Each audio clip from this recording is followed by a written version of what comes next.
अर्जुन एक 26 वर्षीय महत्वाकांक्षी फोटोग्राफर था। उसका जुनून अबैंडन्ड, छोड़ी हुई जगहों की तस्वीरें लेना था, खासकर वे स्थान जिनके बारे में भयानक कहानियां मशहूर थीं। उसकी नवीनतम खोज थी महाराजा की हवेली, एक विशाल कलात्मक रूप से बनी लेकिन बरसों से वीरान पड़ी इमारत। गांव वाले कहते थे कि यहां की खामोशी जिंदा है और जो अंदर जाता है उसकी आवाज हमेशा के लिए वहीं कैद हो जाती है। एक धुंधली शाम अर्जुन अपनी एसयूवी को हवेली के सामने झाड़ियों के बीच रोकता है। दरवाजे टूटे हुए थे और मकड़ी के जालों ने पूरे बरामदे को ढक रखा था। जैसे ही उसने पहला कदम अंदर रखा, एक अजीब सी ठंडी खामोशी ने उसे अपनी पकड़ में ले लिया, इतनी गहरी कि उसे अपने कानों में खून बहने की आवाज साफ सुनाई दे रही थी। हवा में धूल, सड़ी हुई लकड़ी और कुछ ऐसा था जैसे बासी मातम की गंध। अर्जुन ने टॉर्च जलाई। उसकी रोशनी में दीवारों पर लगे पुराने फफूंदी लगे पेंटिंग्स और टूटे हुए फर्नीचर की भयानक आकृतियां दिखाई दी। वह अपनी उत्सुकता पर काबू नहीं कर सका और कैमरा लेकर पहली मंजिल की सीढ़ियों की तरफ बढ़ा। हर सीढ़ी के नीचे से चरमराहट की आवाज आती थी, जो ऐसा लगता था जैसे हवेली खुद कराह रही हो।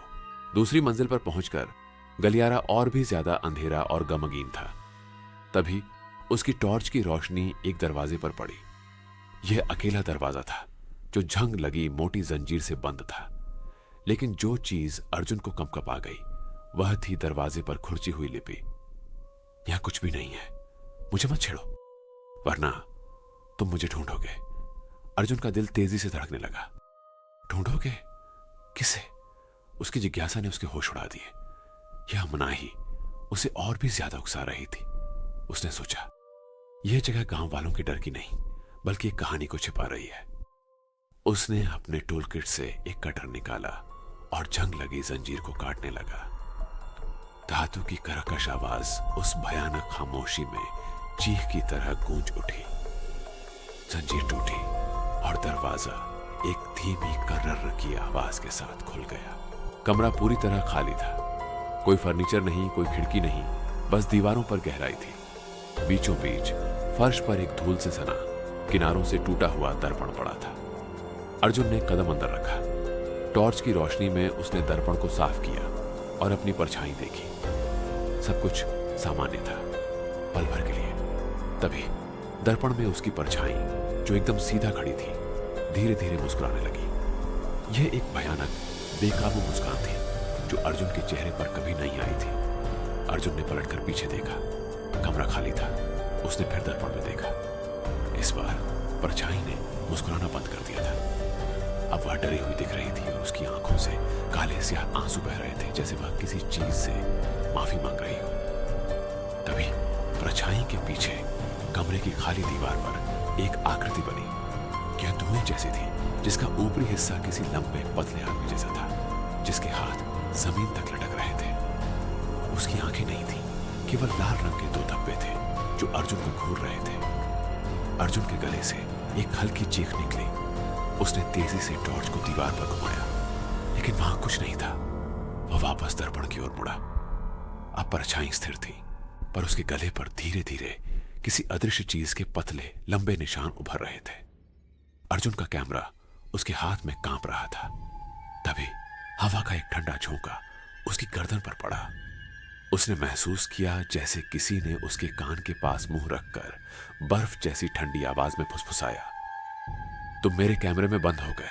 अर्जुन ने पलक झपकाई भी नहीं। उसे पता था कि अब भागना ही एकमात्र रास्ता है। उसने बिना पीछे देखे कैमरे का शटर दबाया। यह उसकी आखिरी तस्वीर थी। वह चीखता हुआ कमरे से भागा। दरवाजा जोर से बंद हो गया। सीढ़ियों से नीचे गिरते हुए उसे ऐसा महसूस हो रहा था जैसे कोई चीज उसकी परछाई को पकड़कर खींच रही हो। वह अपनी पूरी ताकत लगाकर हवेली के मुख्य दरवाजे की तरफ भागा और बाहर की हवा में कूद गया। रात के अंधेरे में वह तब तक भागता रहा जब तक वह मुख्य सड़क पर नहीं पहुंच गया। जब वह सुरक्षित महसूस करने लगा तो उसने हांफते हुए अपने कैमरे की स्क्रीन पर आखिरी तस्वीर देखी। तस्वीर में कमरा खाली था, दर्पण टूटा हुआ था, लेकिन दर्पण में दिख रही उसकी परछाई अब खून के आंसू बहा रही थी और उसके गले पर गहरे काले पंजों के निशान थे। परछाई के माथे पर किसी ने खून से लिख दिया था, कैदी। और सबसे भयानक बात, असली अर्जुन की परछाई की जगह अब उस पतली लाल आंखों वाली आकृति की परछाई मुस्कुरा रही थी, जिसने उसके कान में फुसफुसाया था। अर्जुन ने कांपते हाथों से कैमरा तोड़ दिया, लेकिन वह जानता था कि अब बहुत देर हो चुकी है। अगले दिन गांव वालों ने हवेली की तलाशी ली। कमरा जंजीर से बंद था, लेकिन दरवाजे पर ताजा खून से एक शब्द लिखा था, शिकार मिला। और आज भी जब अर्जुन कभी धूप में खड़ा होता है तो उसकी परछाई थोड़ी ज्यादा लंबी, थोड़ी ज्यादा पतली दिखती है और उसकी आंखें कभी कभी लाल चमकती हैं।